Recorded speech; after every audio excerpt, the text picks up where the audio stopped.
Bienvenidos al Mundo Ahora, el espacio de France 24 para analizar los hechos más destacados de la jornada. Soy Valentina Torres Sánchez, es un gusto acompañarlos. Vamos con los titulares.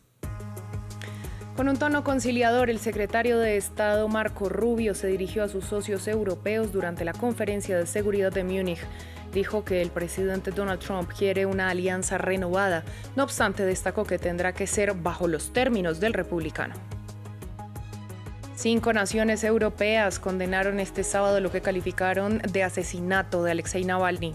Según Reino Unido, Suecia, Francia, Alemania y Países Bajos, el líder opositor ruso perdió la vida envenenado por una toxina presente en una rana sudamericana. El Kremlin siempre ha defendido que murió de neumonía. Familiares de los llamados presos políticos venezolanos se reunieron en una huelga de hambre para exigir la liberación de sus seres queridos. Al menos 17 fueron excarcelados durante la madrugada, puestos en libertad. Esto solo días después de que la Asamblea Nacional aplazara la aprobación de la histórica ley de amnistía.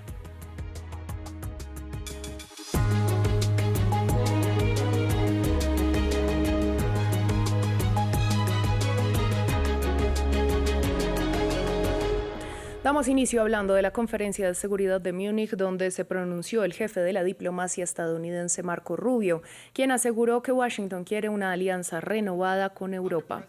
El secretario de Estado usó un tono más conciliador que el de Donald Trump, pero fue directo al indicar que todo se haría bajo los términos del presidente estadounidense. Bajo el presidente Trump, Estados Unidos una vez más asumirán las tareas de renovación y restauración impulsados por una visión de un futuro tan orgulloso, soberano y vital como el pasado de nuestra civilización. Y mientras que estamos preparados, si es necesario para hacer esto solos, es nuestra preferencia y es nuestra esperanza hacerlo junto a ustedes, nuestros amigos aquí en Europa. Para los Estados Unidos y Europa, estamos juntos. Entre tanto, en el marco del encuentro de líderes en Múnich, el presidente Volodymyr Zelensky calificó de locura que Ucrania entregue a Rusia parte de la región del Donbass para que Moscú ponga fin a la guerra. Al tiempo, el mandatario ucraniano se refirió a la situación con Irán. En este momento, hoy mismo, el pueblo iraní espera del mundo lo mismo que nosotros necesitábamos en Ucrania el 24 de febrero, cuando comenzó la invasión rusa. Unidad, determinación y rapidez. Por supuesto, rapidez en el apoyo, y a regímenes como el de Irán no se les debe dar tiempo. Cuando tienen tiempo, solo matan más. Hay que detenerlos inmediatamente. Nuestra unidad es el mejor interceptor contra los planes agresivos de Rusia, el mejor, y todavía la tenemos.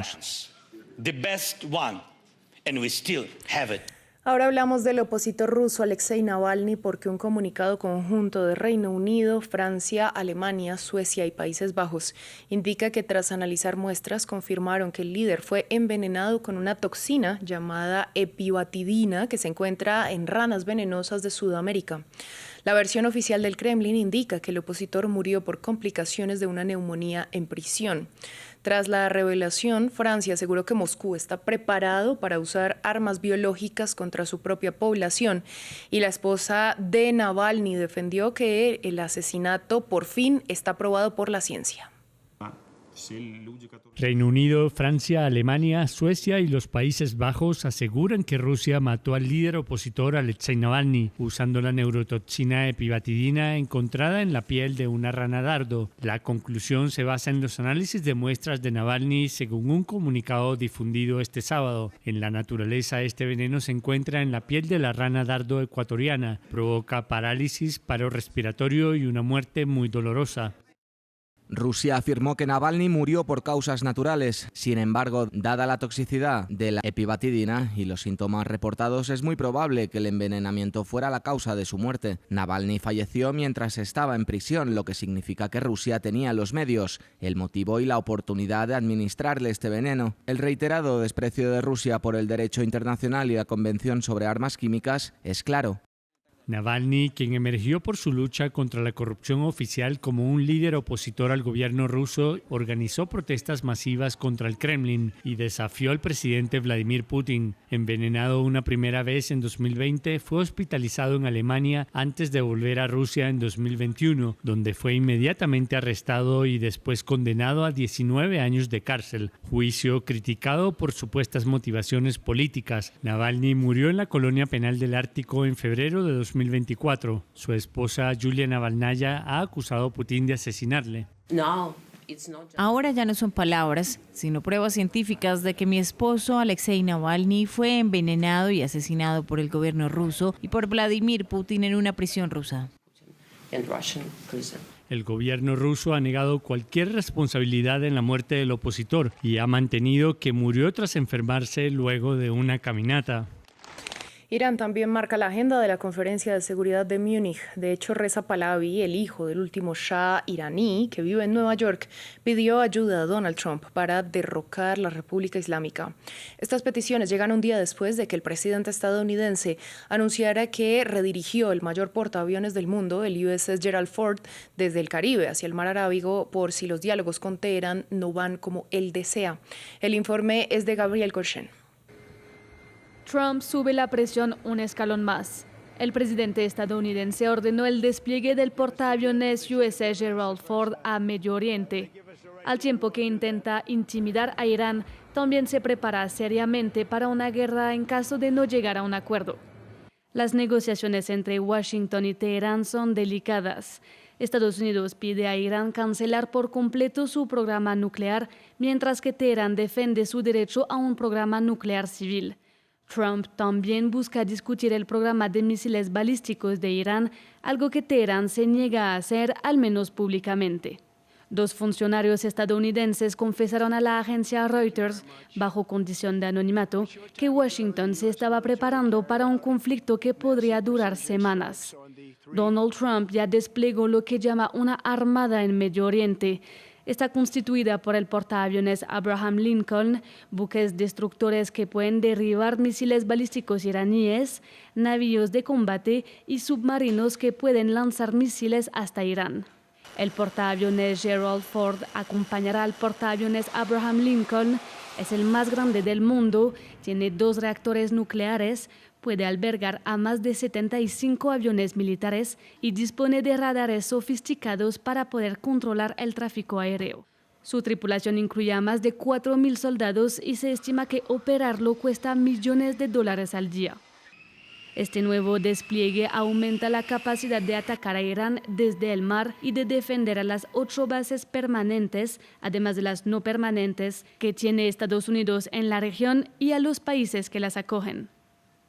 Si bien en junio pasado Irán contestó a los bombardeos de Israel y Estados Unidos con ataques moderados para evitar una mayor escalada, esta vez podría golpear más fuerte y amenazó con volver a atacar las bases estadounidenses en la región. Además de su programa de misiles balísticos y el apoyo de sus proxies, aunque debilitados, Irán también tiene la posibilidad de cerrar el estrecho de Hormuz, por el que transita más del 20% del petróleo mundial. Vamos a Bangladesh. Las elecciones del pasado jueves desembocaron en la victoria de Tariq Rahman, quien encabeza ahora una mayoría en el Parlamento con su Partido Nacionalista de Bangladesh. La votación marcó un cambio político en la nación del sur de Asia de 170 millones de habitantes. Hablamos de los primeros comicios organizados desde el levantamiento de 2024. Se espera que el gobierno preste juramento en los próximos días. Los detalles en el siguiente informe de Maxime Pluvinet. Un nuevo líder entrante en Dhaka, Tariq Rahman. El jefe del Partido Nacionalista de Bangladesh dispone ahora de una fuerte mayoría en el Parlamento después de la victoria en las elecciones generales del jueves.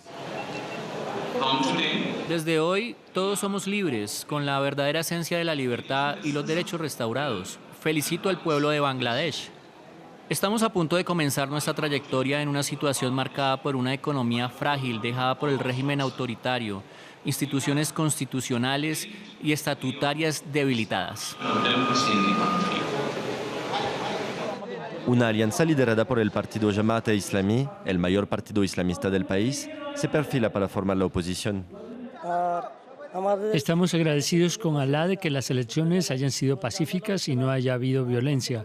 Espero que el gobierno pueda dirigir el país sin problemas. Quiero un país libre de extorsión y terrorismo. Quiero que velen por la gente trabajadora como nosotros. Fueron las primeras elecciones generales desde la destitución de la ex primera ministra Sheikh Hasina, tras las masivas protestas en 2024, con una fuerte participación de los jóvenes de la generación Z. Hemos votado pacíficamente, eso es cierto, pero después de las elecciones sí necesitamos expresarnos libremente, criticar al gobierno cuando sea necesario y decirles en la cara que no estamos con ustedes.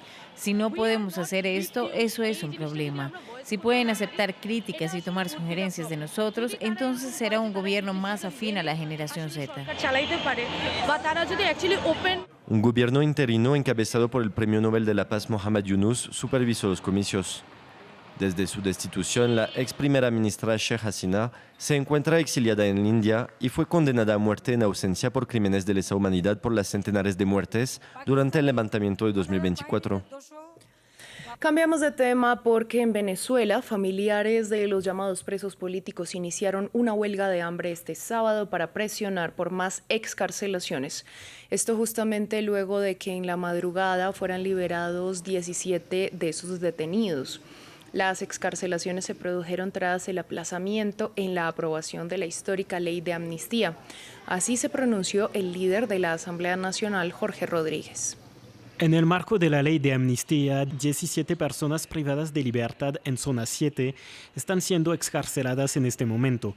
Continuemos esta ruta para la construcción de una convivencia democrática entre hermanos, todos unidos por la paz. Vamos ahora al norte de Colombia, donde las intensas lluvias de esta semana han causado la muerte de al menos 18 personas. En términos materiales, las autoridades calculan que más de 4.300 viviendas han quedado inundadas. Ante la crisis, el gobierno decretó el miércoles el estado de emergencia, aunque descarta de momento pedir asistencia internacional. Jesús Yajure nos cuenta más. Un frente frío desde el Caribe, inundaciones y miles de hogares bajo las aguas en Colombia. El gobierno declaró el miércoles el estado de emergencia en los 8 departamentos más afectados por el fenómeno, entre estos Córdoba, Sucre, Bolívar, César, Magdalena, La Guajira, Chocó y Antioquia. Las inundaciones han causado la muerte de casi una veintena de personas y afectado a más de 4.000 viviendas. Al menos 120.000 personas han quedado damnificadas. Muchos han perdido el esfuerzo de toda una vida. Porque esto era lo que hemos construido con esfuerzo. O sea, algo que hemos luchado como pobres porque somos pobres. Y duele perderlo todo, duele. Porque, o sea, mire cómo está todavía lleno de agua. Y nadie nos ayuda. Si se dan cuenta, estas aguas están alcantarilladas, ya esto huele feo. Acá no se puede vivir. Por el momento no, por lo que muchos zancudos, muchas enfermedades van a traer. Las aguas han sumergido vastas extensiones del país, unas 300.000 hectáreas, utilizadas para el pastoreo y la agricultura según las autoridades. Al menos 1.200 cabezas de ganado han muerto según la Asociación de Ganaderos. De momento, Bogotá descarta solicitar ayuda internacional según su Cancillería. La emergencia no ha superado las capacidades operativas y funcionales del Estado para la fase de respuesta inmediata. En consecuencia, no se encuentra técnicamente justificada la activación de mecanismos internacionales de ayuda. Colombia mantiene seguimiento permanente de la evolución de la situación, en coordinación permanente con la Unidad Nacional para la Gestión del Riesgo de Desastres. El decreto de emergencia permite al presidente Gustavo Petro tomar medidas especiales para hacer frente a la crisis durante 30 días, incluida la asignación de recursos sin la aprobación del Congreso. Cerramos con deportes y un día histórico para Brasil. Lucas Pinheiro Braathen ganó la primera medalla en los Juegos Olímpicos de Invierno para el país sudamericano. El esquiador de 25 años ganó el slalom gigante del esquí alpino este sábado en la pista del Stelvio de Bormio.